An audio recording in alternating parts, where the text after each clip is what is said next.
Hello everyone. Another episode of Herald Tribune World Youth Forum from 1954. This episode youngsters talk about where do prejudices come from and participated following students. Then Thi Hoa Phoung from Vietnam. Geneviève MARTINEAU from France. Inge STOUSTRUP from Denmark. Joseph JANSEN from Sri Lanka. Presenter of the discussion is Mrs. Helen Height-Waller. Here we go to the video. In America, and even after I arrived, I had a real prejudice against Americans. Well, coming from Vietnam, I have strong prejudice against French. I'm sorry, Phoung, but I'm personally prejudiced against Asians and Arabs. Coming from Denmark, I've got quite a prejudice against Germany and Germans.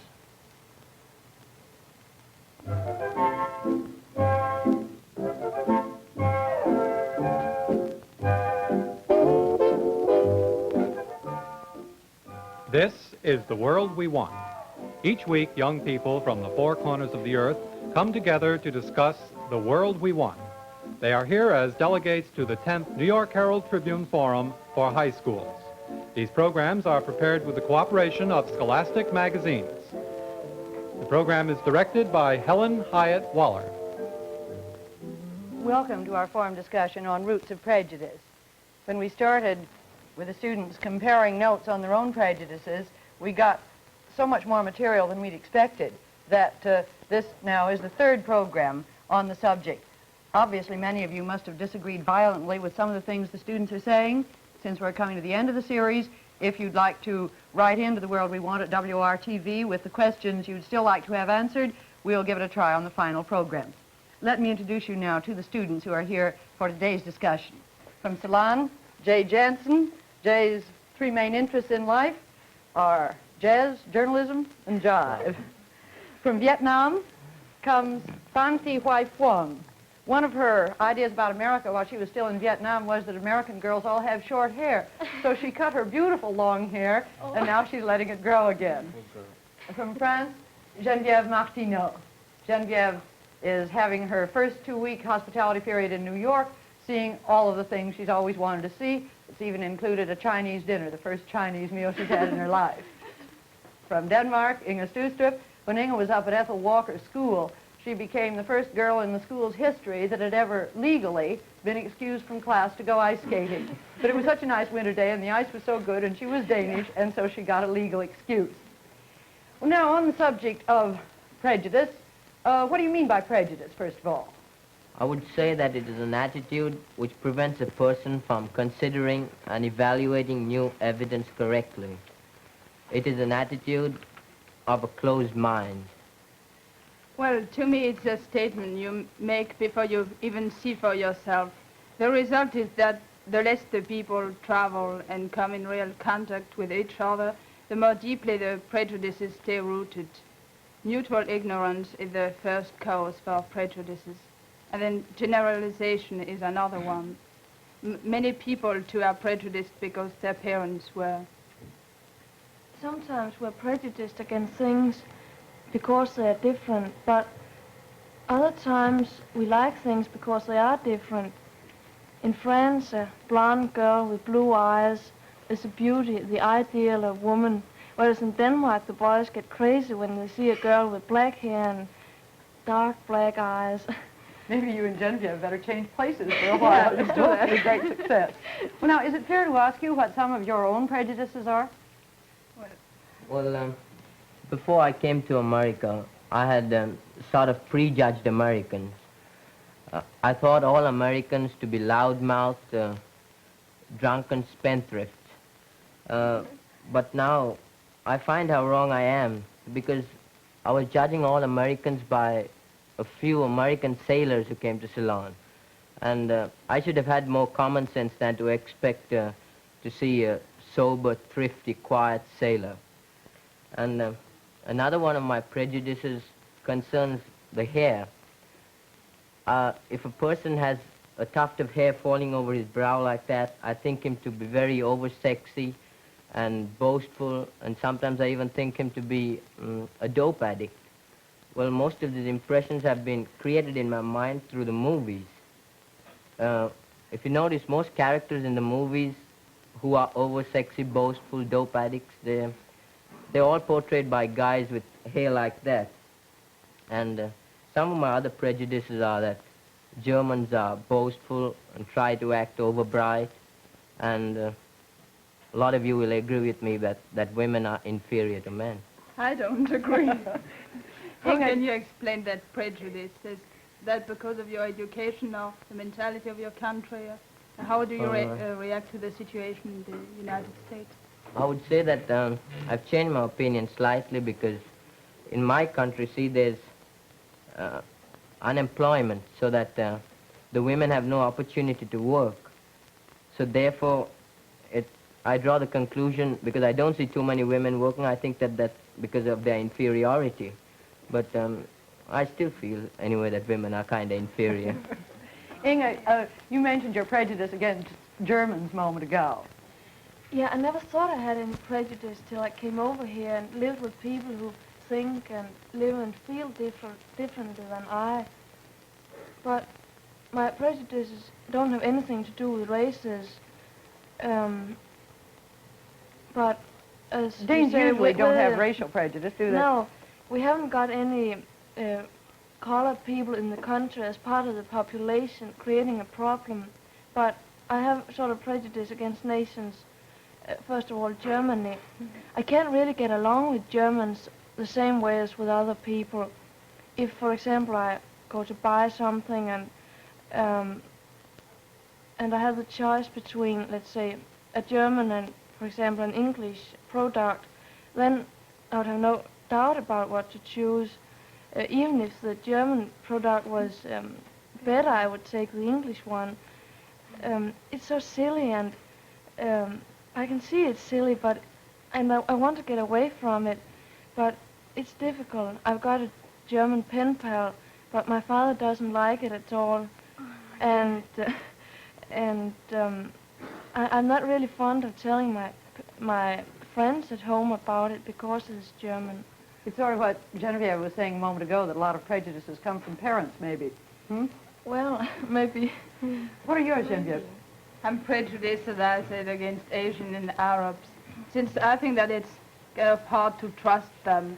I explain it this way, you know, our relations with Asian and Arabs have always been because we conquered and occupied their country. Of course, they tried to deceive us. That was normal, but we draw conclusions, thought they were hypocritical. And then their quietness emphasizes that impression. How can you say that we are hypocritical? Well, we don't like you either. we also say that you are hypocritical because while you are talking about liberty of fraternity, you don't let us independence while we want it. Well, you have it now. That's a result. Oh, but Would you say that your prejudice is justified? Or is it just a prejudice like I have had of Americans? Have you found out that Asians and Africans cannot be trusted and are not faithful? Well, I think it's not true. I don't have that prejudice regarding individuals, but regarding a whole nation, you know, the people from Asia. But I would meet somebody coming from Asia, like you, for instance. You are good friends to me as much as the other delegates, you know? Thank you. But don't you think you're generalizing a little there? You haven't met too many Asians, have you, to find out? That's true, I agree. You know, a prejudice is always more or less false and ridiculous. Yeah. Then you would say that that prejudice is not justified. It isn't. Thank you. Phoung, what are some of your prejudices? well, before coming here, I thought that almost American families are broken up by divorce. I get this idea because I have seen many American movies and read many stories of movie stars who change husband as they change dress. Inge, you said you had prejudices about nations. Any other besides Germany? Well, I sort of had a prejudice against America too before I came. In Denmark, you sort of have to be against the United States and against American taste and customs. Of course, not if you are you belong to those groups who adore sports and techniques and fast cars. But you have to think that those loud American shirts are awful, and you have to think Americans are horrible, uncultured people if you want to be accepted in those so-called intellectual academic circles. If you come back from the United States and like it very much, as most of us do naturally, and you want to take something back with you, some custom, or if you come back with a crew cut, then you're considered stupidly Americanized. This being prevalent in the whole atmosphere, I was of course influenced by it, and it makes it much more difficult to accept things over here. When you have got the idea that everything over here is stupid and foolish, then it's so difficult to see the good things about it. I'm happy to be able to say that by now I've got rid of some of this prejudice, fortunately, and I hope I can make my countrymen rid of it too. Inge, do you think that your lack of prejudice about race in Denmark is due only to the fact that you don't have many colored people there? Well, as for myself, when I was a kid, and a small kid, and I read a book, or a book was read to me, a book which many Danish children know and can quote, and so can I. And it tells about a Negro who walks along the street, and the little boy in the book stares at him, and his mother or someone scolds him because of that, and tells the boy that this Negro is just like all other people, and he has gotten his black skin from the good God. This verse, I can still quote it, and it has really always sounded in my ear when I saw a black person in the street, especially when I was small. We see them so seldom that I was curious, wanted to stare at them, but the book had told me that the black people were just like all others. And I'm sure that if this little verse had been taught all over the world from the beginning of time, then much of this tension and the whole situation wouldn't have been as severe as it is in many places in the world today. Yes, Jeff? I think prejudices come from people trying to be superior. Like the white man, he has a crazy notion that he is superior to the colored man, and then he gets the white man's burden. He thinks that it's his duty to protect the colored man, but he should realize that the white people comprise only 1/3 of the world's population, and that only 1/10 of the world's population speak English. The greater millions of dark-skinned people of Africa and Asia are moving towards a greater independence of their own. Perhaps they hold the ultimate key to a stable peace. And the time is also ripe for a participation of all branches of humanity. I think that's one of the solutions, perhaps, to racial prejudice. I knew that there were heaps of people in Asia, but not quite so many. Didn't you know the ratio was?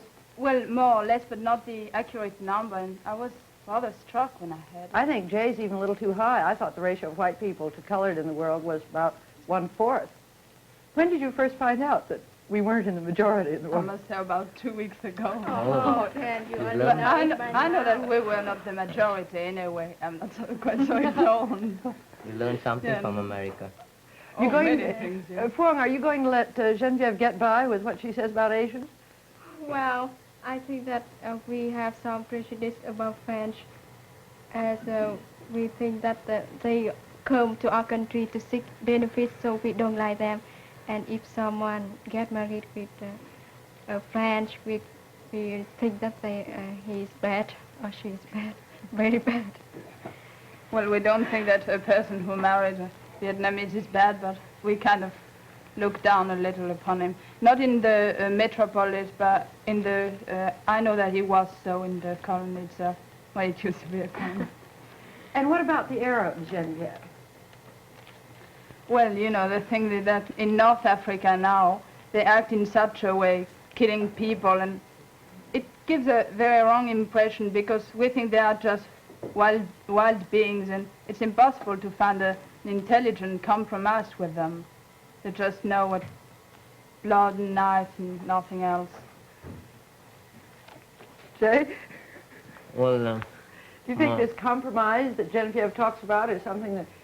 oh, well, did the French revolutionists compromise with freedom? I think that they were the first ones who were fanatical on the subject. You didn't understand what he No, said? not too well. You said that the Arabs don't give you the impression that they will compromise. Well, I think if I'm understanding Jay correctly, he's saying, but the French revolutionists didn't want to compromise with freedom. Weren't they pretty fanatical in favor of freedom? That's true. Wow. Well, we can't resolve this, I guess. Well, let me ask you then, maybe the Asians are being, as you say, too quiet and polite to really deal with the subject. I mean, then, Well, what you mean is that you'd rather have a blabbermouth instead of a silent character? Not at all, and I accept that criticism you've made very graciously, and I accept it. What did you want to say, Phoung? They're proving our points against us, I'm afraid. Let me ask you about race relations and prejudice in the United States. Are they more or less complicated than you thought they would be when you got here? Well, I should say I've seen very much many nice things about America that I'd like to tell them all about at home. But one thing has just shocked me. I found out that America, in fact, is one of the great dangers for the democracy, for the development of democracy in the world today. The Americans spread information, or propaganda, should I say, about democracy in the whole world. They give economic aid to countries which are gaining independence. But what would happen when those countries find out that that in America they have so terrible race relations? When they hear the Americans talk about equal rights for everybody, and then they find out that that isn't even found in America, won't it then, how can they go on believing in America? And won't it be awfully easy for the communists to tell the underdeveloped countries about that and to make them lose all confidence in America? Geneviève? Well, before I came here, I read a book and about America as it is now, and I got the impression from that book that there were no more racial prejudices. Well, not quite no more, but very few. And of course, when I came here, I was very surprised because I saw that the situation is not at all so. One of my friends, for instance, one day told me that she wouldn't go to a party given by a Negro family. But the situation, as I saw, is much worse in the South. In the Northerners seems to be very generous, and they feel sorry for what happens in the South. And everybody tries to improve the situation sincerely. And I think that Inge has been a little severe. I think it's bad enough when there even isn't really equal opportunities for everybody under the law. I mean, the law can't even make everything right over here. I mean, then I think it is too bad. Yes, of course, I don't approve of it either, but I think you have been severe. What do you think, Jay? I don't know whether the race relations here are more or less complicated, but I came here with the idea that I'd never see a Negro and a white together. And gosh, wasn't I surprised when I found out that Mrs. Waller's secretary was a colored lady, Miss Taylor. And I also thought that I would see hotels, buses, schools, exclusively for whites or exclusively for colored people. But now I find that that's just true in the South. However, the fact that the problem of segregation exists is a black mark to all Americans who boast of a perfect American democracy. That's why we Ceylonese don't look upon America as much as we look upon Britain. I mean, how could we look upon a country that has a disgraceful thing called segregation? what's your attitude on this, Paul? Well, I think that the most important thing that most people talk about is also segregation in America. And as I live in Vietnam, the country which is divided into two parts, with the northern part under communist. It's very easy for people in the South Vietnam to hear this propaganda against American. Well, I think that is the strongest and the most effective propaganda communism have. I have in Vietnam, all of us have heard about one incident that happened to one of the most important men of India who came to America for some meetings. And as he landed in America, he came to an airport restaurant to have lunch. And when the American saw him entering, they all came out. And so the owner of the hotel, of the restaurant, asked this Indian man to leave, because if he would sit there, nobody would come to the restaurant. And I was so surprised. This is fascinating. You're obviously referring to the incident when the Indian ambassador went to Mexico, and something did happen in a restaurant in Texas, but it's extremely interesting to see how the story has been exaggerated and came to you in Vietnam. Oh, It's not totally exaggerated, but all of the Americans didn't get up and walk out. However, that's beside the point. The interesting thing you've given us is the way it reached you in Vietnam. Yes. Tell me, what did the communists tell you about coming to America? Anything? well, they say that if we came to America, we cannot stay there because Americans hate color people. What are some of your real experiences now that you bring up the point with segregation in this country? Well, in all the schools I've been, they were all integrated schools. But you see, I saw something which I call unofficial segregation.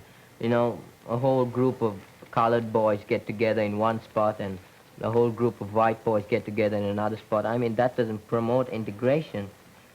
However, one heartening fact is that at the last school I was, New Rochelle High School, I found that there was no segregation at all. It was a perfectly integrated school. And the treasurer of the general organization, he was a Negro himself. That's a good sign, isn't it? And besides, it was the only school where I saw a Negro teacher. Perhaps you might say that this is a coincidence. Well, I hope so myself. Everybody listening will be proud of New Rochelle. Oh, I hope so. Why wasn't, another thing, why wasn't the Negro school we visited as well furnished, as well equipped, and as clean as the other integrated schools we've been to? Okay, say that's a coincidence itself. But this surely can't be a coincidence that 90% of the doormen, porters, street cleaners, and other menial laborers I've seen have all been Negroes. Very funny coincidence. Something's wrong somewhere, I'm sure. And about the forum we had at Richmond, Virginia, it was supposed to be non-segregated. But wasn't it pretty obvious that beside each Negro there was a vacant seat, and beside the Negro choir there was an aisle of vacant seats? It was still an enormous thing, Jay, to have a non-segregated audience yeah. in Virginia. This is the only one there is all year. But still, there was unofficial segregation there. Yes, I'm not trying to excuse it. Phoung, Perhaps. what experience have you had with... Well, in the first three schools I visit in America, I have seen white and Negroes playing and studying together. Well, in these three places, New Jersey, Pennsylvania, and Connecticut, there is no segregation. And I conclude that there is no segregation in America. But I still meet from surprise to surprise.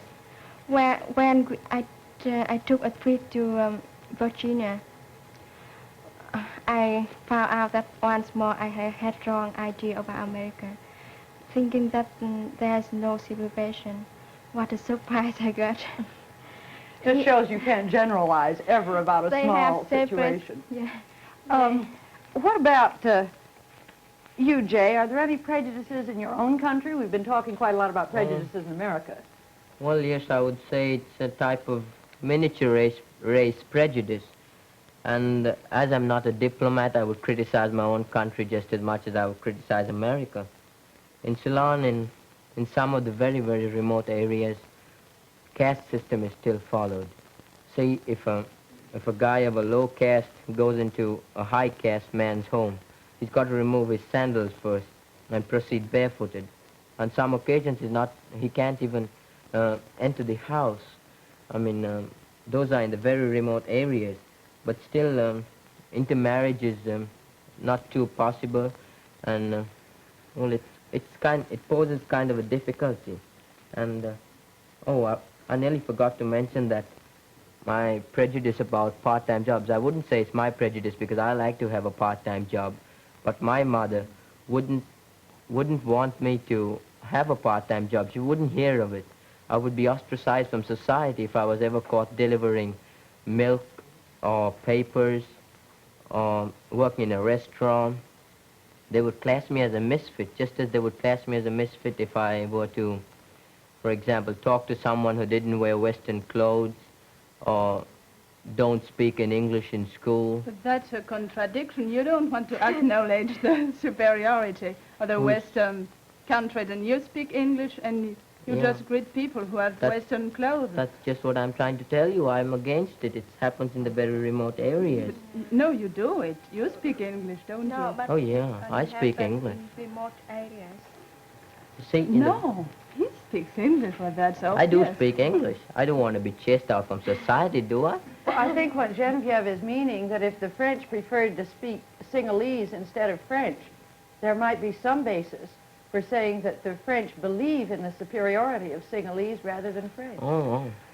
Well, yeah, we kind of believe that English is superior because everybody's merging towards English now. They're trying to have that as an international language. Yeah, it's And international language. see, and those who don't know English are generally the uneducated. But somehow I don't agree with this because it's a Sinhalese country and the people should speak Sinhalese. See, I'm just giving you the impressions of my country, not my own. Our time is getting away from us. I'm sorry. We could have done more with this. I wonder, has anybody got a final thing they want to say? Well, I would like to say something, but it's not about how to end racial prejudice, but about how America can keep her democracy and strengthen democracy in the world. On the whole, if America wants to keep her precious democracy, Americans must give up the idea of segregation. Exaggerating segregation in America, the communists say that communism is better than democracy, and they said that they will free the weak from the strong, and but you don't know what a great danger communism is. I will tell you that the purpose of communism is not to free the world from misery, but to change man into machine deprived of personality. And so if you want to keep your democracy, you have to give up the idea of segregation. And don't forget that the Declaration of Human Rights comes from you. So try to keep these theories, beautiful theories, because they are strong army which can fight communists. They are the strong army which fight communists. Thank you very much, Phuong. We must say goodbye now until next week.